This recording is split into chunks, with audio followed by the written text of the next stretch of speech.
Today we are going to learn how to create a Gantt chart using Excel, or we are going to learn how to make a Gantt chart using Excel. Off we go to our computer. As you can see, you first of all have to key in the tasks. You have to key in the start date. You have to key in the end date.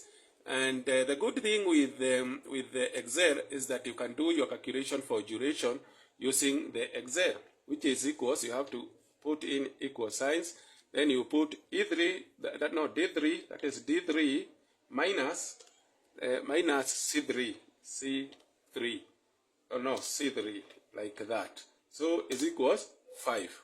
So the first task is taking 5 days, and the duration now you can calculate from there. You highlight all like that. So we have entered all the project data in our Excel. The next step we are going to do is to create an Excel bar chart based on the start date. To do that, you highlight from the start date all of them like that. You go to the insert tab. You go to the chart. You go to the recommended chart. You choose all the charts. You choose the bar chart. Stacked chart are the closest to the Gantt chart, so you choose stacked bar chart, and then you say OK. So we have added duration. We have added duration in. We have created our bar chart. So the next thing is to add duration. So how do you add duration? You go there, you select the datas. Under the legend entries, you add. Under the name, series name, you highlight series name. You highlight the series name. So you highlight the duration.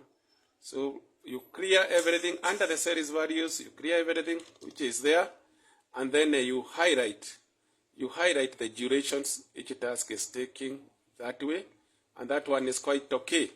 So the computer will take you back to where we were. You go below the horizontal category axis. You click axis label range. So you highlight axis label range.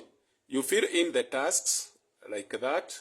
So we have our task now, and we move.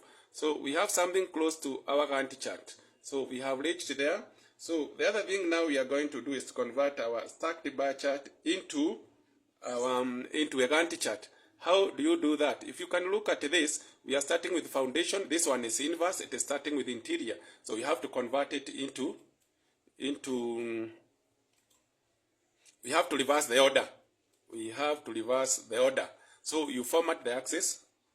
So you come there, formatting axis. You move like this. You reverse the order. You click the reverse the order, and you move away from there. Now, if you can look at it very well, we are starting now well. It is starting with foundation here. Here is also starting with the foundation. From there now, you come and the dates. If you can look at the dates, we have some empty spaces there. So what you do, you highlight. You come to one of the cells there. You pick the first date, the start date. That is 1/1/2025. You move again. You take the last date.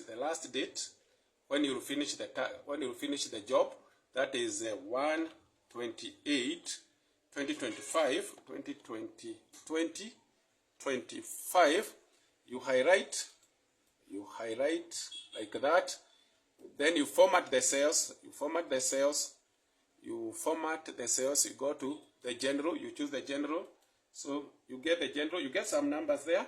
Those numbers, you note them somewhere. After noting those numbers somewhere, you come and highlight the dates. That is our time. You format the axis. Those numbers you are going to key in there. You're going to see somewhere to key them in.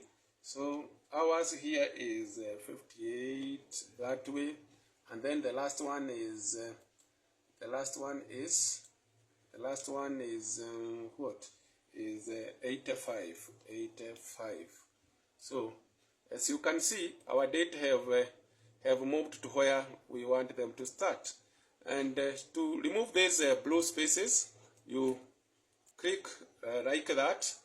you come and then you see, you select format data series, you select field, you select no field, and then you are done. You move from there, and there we have our good Gantt chart. We have our good Gantt chart in order. So you can see where we started. We first of all started with highlighting the tasks. Those are the activities. We highlighted the start date, we highlighted the end date, and then we calculated the duration. And then from there, we moved on, as you have seen, to create a Gantt chart with the computer.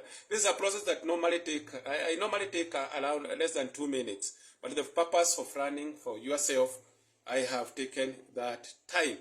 Now, this is a very good Gantt chart. We have moved away. The last video that we had, we used chalk and board, or blackboard and chalk. Those are traditional ways of doing things. So next time, use your Gantt chart. No, use your Excel to create a Gantt chart. Don't use chalk and board. Those are outdated methods. Those are old methods. So, and today, I think everyone will be able to make a Gantt chart. We're supposed to use this Gantt chart. Everyone with a project. Everyone with a goal. Thank you very much.